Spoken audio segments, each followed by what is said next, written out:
Okay, back at it. So, doing some more reaction videos. Again, the theme is work-related videos. This one I saw, it said job interview, and I did an interview reaction earlier, so I'm gonna see what this one's about.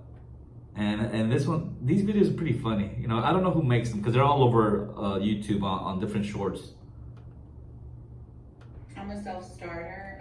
I like to work in a group as well as independently, and I know that I'll be a great asset to your team. So thank you so much for this interview opportunity and for meeting with me today. Well, that's a great answer. Thank you so much. Do you have any questions for me before we conclude this interview? Yes, I do have about 15 questions. So just let me know whenever you're ready for me to take over the questioning. 15? Her eyes got bowled up like, what the hell? 15 questions. That seems a bit excessive. But Like I said, I don't plan on doing an interview ever again. But if I do, I'm gonna have fun with it. I might do something like this. I got 30 questions for you. can I ask why so many? Well, it's time for your interview. My interview? I'm not really the one applying for a job?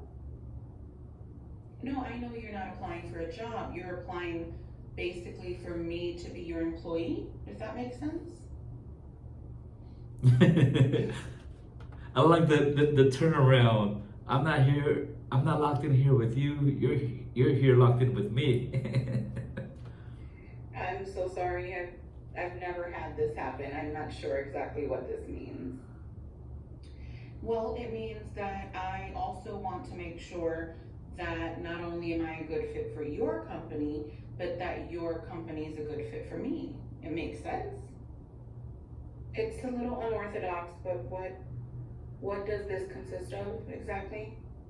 It just consists of questions such as, why are you hiring right now? What's your turnaround percentage looking like? There's just a couple questions. I want to know and make sure that if I come and invest my time in this company, that it's going to be worth that time, just like you want to make sure that it's going to be worth hiring me as your employee. She got nervous. We can get started whenever you're ready. I'm mainly concerned with what your middle management looks like, and if do you have like a sort of like a chain of command, or do you have an open door HR policy? I need to know all that before orientation because by orientation I would have already invested time in getting, like my drug test and physical, and maybe your benefits package is not as attractive as you'd like to make it seem before I get to the orientation and they tell me how bad it really is. So let's just go over the good. Oh man, so this happened to me.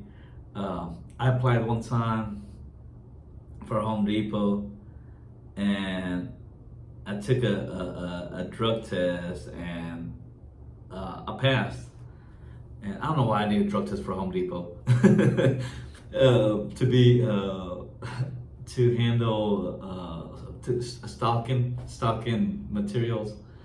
But then I decided it wasn't for me. I quit. I actually, I didn't go any further. They had called me up. It's like, oh yeah, you passed the drug test.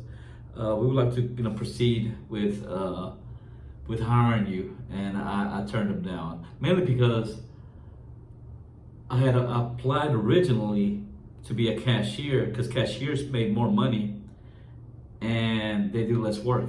So I'm like, I'm trying to get paid the most with the least amount of work. And the guy kind of just like saw my work ethic and everything, says, man, we really would like for you to be in, you're fit, you're strong.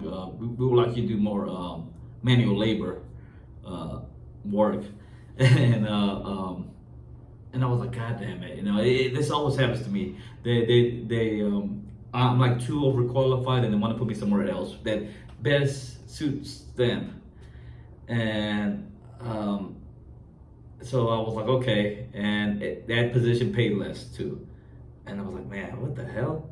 So I kind of wanted to screw him over. I'm like, all right, but it's like, well, you have to do a drug test and this and that, and I was like, you know what? Let me just take that drug test just to double check that I'm good to go for another job, just in case I have to take a drug test somewhere else.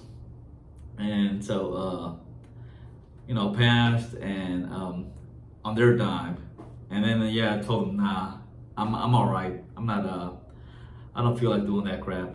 And at that time, this is in I want to say either 2012 or 2013. They were trying to pay me $8.25 an hour, and which is garbage. I mean, I'm glad I didn't take that crap. This happened to me multiple times when I applied for interview for a job. I interviewed to be front desk at a hotel, the San Luis here in Galveston, at nighttime. And again, like I'm bilingual. I have experience in I don't know, in different fields. And the guy interviewed me, said, you know what, since you're bilingual, what about we could really use a houseman, and what do you call that, in housekeeping. And again, being fit, at the time I was fit, and they were like, man, you could really help, as a houseman. And I'm like, God damn it, man, I'm trying to stay away from manual labor and more relaxed environment. Also, just because of the pay, those jobs you work harder and you can pay less. And I'm like, if it paid a lot more, I would. But I'm like, I'm not trying to bust my ass anymore, man.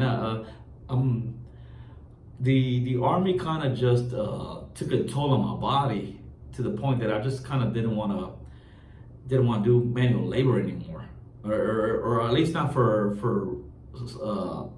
slave wages, when there's other better paying jobs that I don't have to bend my back. Like I said, I'm not opposed to manual labor if the pay is right. If the pay is right, yeah, I'll bust my ass. If you're paying really good.